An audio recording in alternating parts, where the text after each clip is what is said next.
never in a million years, if you told me at a palm reading that the first one was even going to happen. It just, the way it all worked out, the fact that Steven Soderbergh, Academy Award-winning director, even wanted to do the film was crazy. And we just made a little independent film about like a really weird little subculture that we hadn't seen in film, and I don't think there was any way for us to really understand that it was going to have an effect like it did.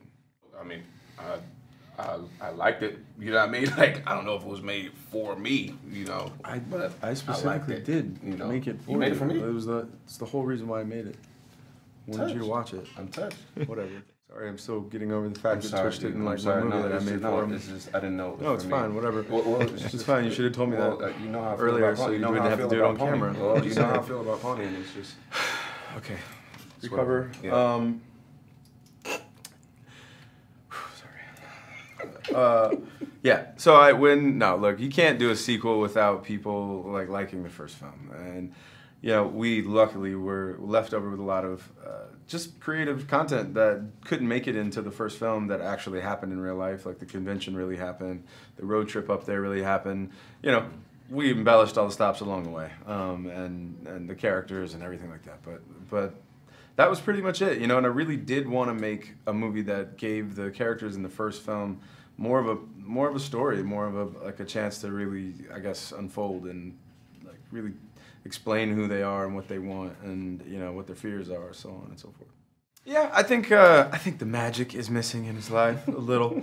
I can't believe I said that, but I really do. I think you know, he walked out 3 years before this and sort of never looked back. You know, just tried to completely change his life and flip the coin, and then I think this is a moment where he's like, okay, things haven't really worked out exactly like I had planned.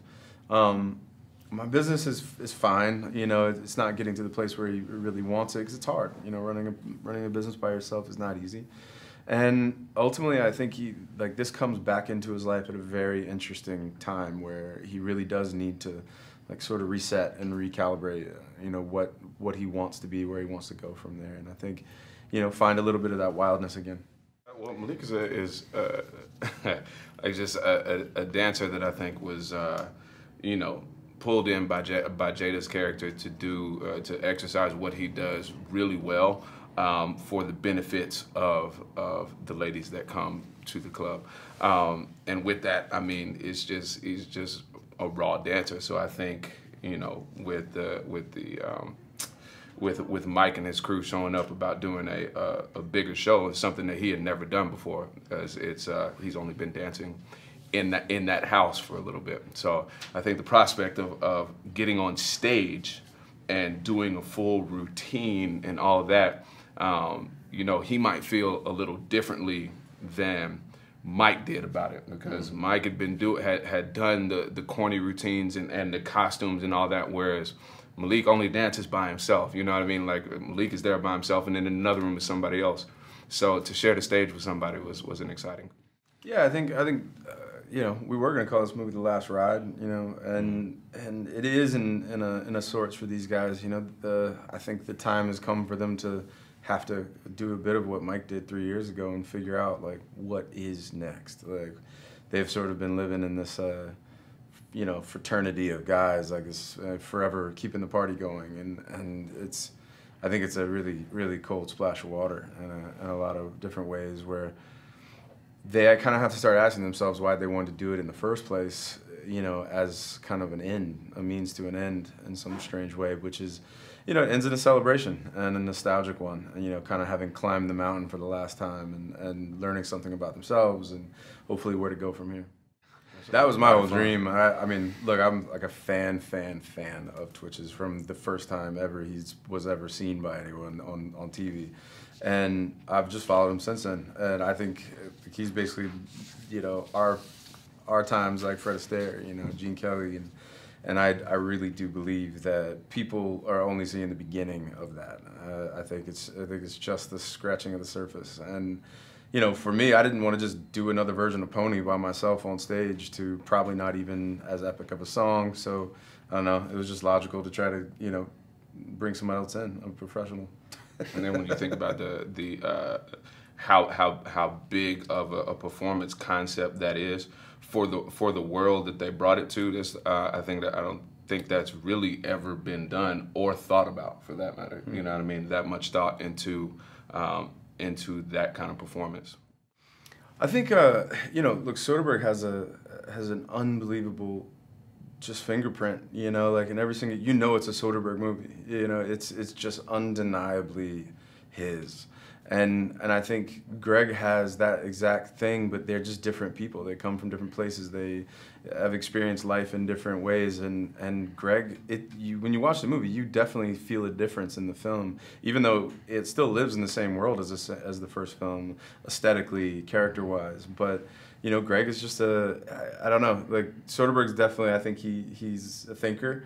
A little bit, and Greg is sort of always like trying to get people together and have fun and the brotherly love of it all, and I think that comes through in the movie. Maybe just a different sensibility of camaraderie. Yeah, you know, I mean, some of our favorite films are road movies, and I mean, we kind of looked at this movie as like a modern day's take on The Last Detail, you know, where it's a little rough around the edges. I think Reed, the writer, he really takes pride that when he turned in the script to Warner Brothers, the business affairs or whoever, I don't know, like called him up and there. I forget the number of F words in the movie, beat the record of number which is held by Last Detail, and which was not intentionally, it just worked out that way. And we just love the movie. I love journey movies, you know, where they're along the journey, like the road. You sort of meet all these people and all these, you know, situations and things along the way that teach you and sort of bring you to your big sort of destination. Yeah. I mean, a lot of movies you're not even allowed to sort of show, like let it come through in the movie that you're actually enjoying each other. Like I don't even know what the movie would be. Like if you're not supposed to like each other or something, like, and you do actually are fond of one another, you can't let that through. This movie, we could just truly just have fun. And sometimes they would turn the camera on, we didn't even know that they were filming. That's like Steven's favorite thing to do. He's like, he gets everybody in, we rehearse the scene, and then he kind of steps away for a second, he'll come back and just sort of turn the camera on. And some things will just, you know, most of it doesn't even get used, but, you know, some of it does. Of course. And then that, you know, you just can't, how serious can you be while making this film? You know what I mean? Like you had to have some laughs, you had to have some inside jokes, you know, and there was no egos involved. So that alone made for an incredible work environment.